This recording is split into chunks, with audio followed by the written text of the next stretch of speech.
Well, thanks for being with me this Friday night. It's 20 to 12. It's the Nolan Show from the BBC and 5 Live. 08085 909 693 is our number. Simple formula to the show. We deal with the big news stories of the day and we want you around the UK to talk about them. 08085 909 693. Now, the drug ketamine has been used as an effective anaesthetic since the 1970s and more recently to treat some mental health conditions. But urologists are warning of a concerning increase in the number of young people suffering from bladder problems as a result of the recreational use of the drug. Some hospitals are now offering special clinics for people impacted by chronic ketamine use. Rachel Stonehouse is a senior reporter with BBC Investigations. So what are we finding, Rachel? Hi, Stephen. There's a number of reasons that ketamine recreational use seems to be on the rise, and I think it comes down to a couple of things. Largely, it's a really cheap drug to get hold of, and a lot of young people don't realise the impact that it can have. Experts and doctors say that, lots of young people think because it's used in medicine that actually it's a safe drug to use recreationally, but the reality is it's very different to using it recreationally than when it's used in a controlled environment. So since 2016, use is estimated to have more than doubled in England and Wales, and addiction rates have more than quadrupled. And we also know that the amount of ketamine coming into the country has massively increased as well. The amounts being seized by police and border forces sort of tenfold on what it was 10 years ago. And that's because more of it is being produced, particularly in parts of Asia, where there are these huge laboratories which are producing it and shipping it out to the world, and it's then being sold on really, really cheaply. What does it do to the body? Well, for people taking it recreationally, around 1 in 4 can experience urinary problems. And basically, chronic ketamine use destroys the lining of the bladder. So what it means is that for people who are taking a lot of it, they can end up with really serious bladder issues, struggling to go to the toilet, wetting themselves, and in really extreme cases they have to have their bladders removed and reconstructed using part of their bowel. And what experts are warning is that the majority of people they're seeing at the moment are young, they're under 25. So what you're getting is people that are 19, 20, 21 potentially having this really major surgery, which obviously then goes on to have a massive knock-on on the rest of their lives as well. Rachel, thank you. James Dear is a former ketamine addict himself, now a counsellor. James, good evening to you. Hi, Stephen. Hello there. So I know you host your own podcast about addiction called Break the Chain. Let's look at ketamine first. I know very little about it, James. Is it widely available on the street? It's unbelievably widely available in the UK. It's just absolutely astounding. A lot of my friends started using when they were in school, around 14. It's something that would be passed around at school, bearing in mind it's a dissociative drug. It would make school impossible. Maths on ketamine it's not a possibility. So that what it would be starting to do to the school grades at that age it's just amazing. And now I see that it's in universities. It's destroying people's universities, careers, and then fundamentally their lives just on a practical aspect without even looking at the health side of things. So why are people choosing it rather than the recreational drugs that they might have done in the past? What is it about ketamine? Well, as Rachel pointed out in the documentary that's coming out or came out this weekend, it's very cheap. It's 10 to 20 pounds for a gram compared to MDMA, which may be 40, 50, or cocaine up to 100 pounds a gram. It's 20 pounds. And one of the really big things that makes it attractive is that the next day you don't have it doesn't keep you awake all night like MDMA or cocaine or speed, and the next day you can be reasonably functional in the beginning. The next day, over time, that's not the case. It becomes very difficult you lose all motivation, and you fundamentally need the drug to kind of keep functioning if you have addictive tendencies and you use it a lot. So I think that's the main attraction. Then? When did you start taking it, James? I actually started taking it when I was 17. I had only used cannabis before that, and I didn't want to take it. I was terrified. My mum told me if I did drugs, I would die. And I believed her. I thought that that could well be the reality. But all my friends started doing it around me, and, I'd had a hard time with bullying, kind of going through secondary school.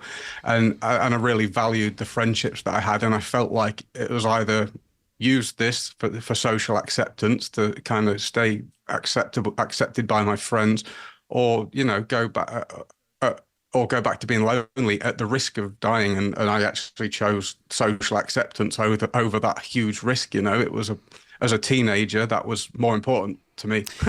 It makes little sense, but yeah.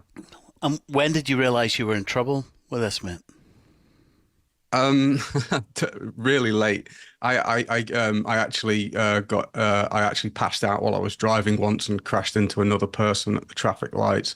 I got in trouble because the problem is, like, when you're really young, you start using a drug and you can't afford it anymore, and then you realize that if you just get a bigger amount and then let your friends have a little bit and then keep a bit for yourself, it becomes cheaper. So then it snowballs into this thing where all of a sudden, kind of accidentally, you basically become a drug dealer, which isn't something. It's not for profit. It's just to fund the habit, and it seems harmless at the time, and you're just having a good time with your friends, and it just spirals out of control. I got caught, ended up in Crown Court. This had a really negative effect on my family's business, on my family's mental health.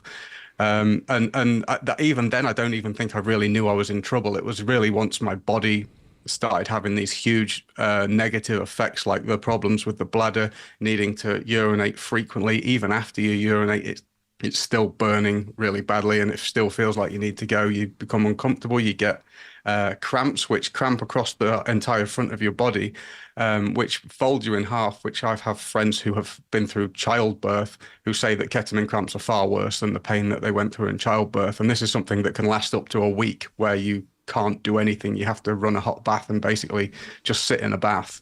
And the hospitals don't know what to do about it. And because people have all this pain, ketamine's an anesthetic. You take more and it takes the pain away temporarily, so that you then have to keep taking it, but then it makes it worse. So it's this vicious cycle that's very, very hard to get out of.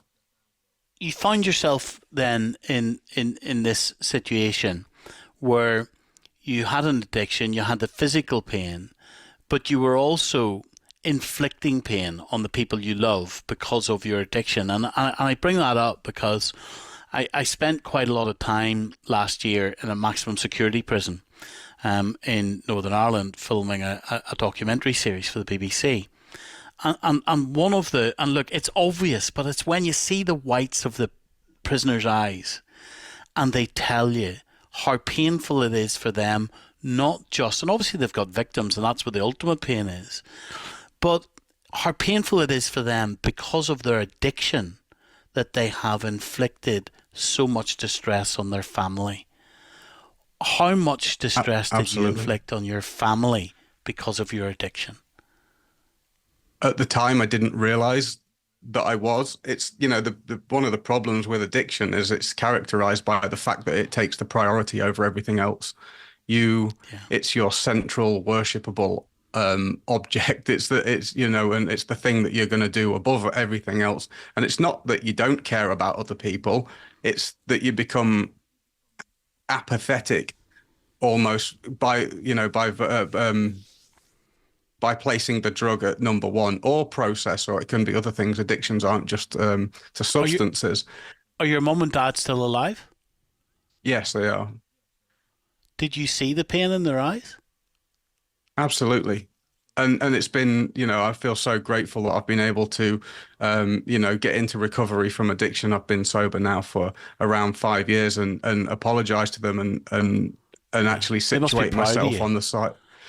Yeah, for once, to break an addiction, to break, your podcast is called Break the Chain, but to actually get free from an addiction, they must be so proud of you. I mean, the thing is, like, the thing with recovery is I have to live my life in a way that supports that recovery, and I know that if I start behaving in ways that I used to, hang around with people that I used to, go to places that I used to, you know, and do all the things that would trigger me and put myself in that environment, I would relapse. You know, that would happen. So I have to live my life in a completely different way now.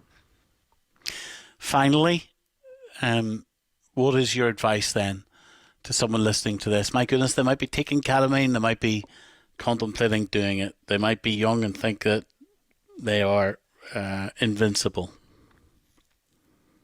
Yeah, the getting over the denials, the first part, it's very hard to kind of get past that, to recognize whether you have an addiction. You know, quite often people will have the experience when they reach out to help for help and they'll feel like, oh, they don't understand, they can't help me. But in reality, that's more us just being in denial and wanting to give ourselves excuses to keep going.